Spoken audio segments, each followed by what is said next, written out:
In the scenes with the detective, I used dark lighting to show the time of day but also to give it a gloomy feeling. I also used props such as the mug, being used to show his stress but also how he's trying to stay awake, showing the importance of his work. Throughout the scenes with the protagonist, I wanted to make the setting quite confusing to the audience, so that they weren't aware of what was going on until they saw her flashbacks and her mental state. Throughout the second flashback, I used a lot of high angles and over-the-shoulder shots of the protagonist. This was so the audience saw the protagonist as weak and small to the people around her.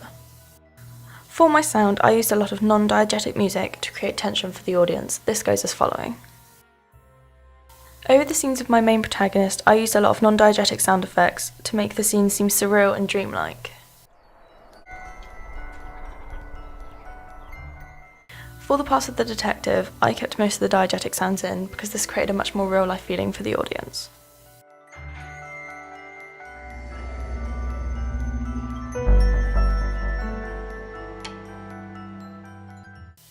I think one way that I've challenged conventions is by mixing black and white with normal colour and also sepia, because this is something that the audience would not expect to happen, but it separated the two types of scenes and the two different mental states.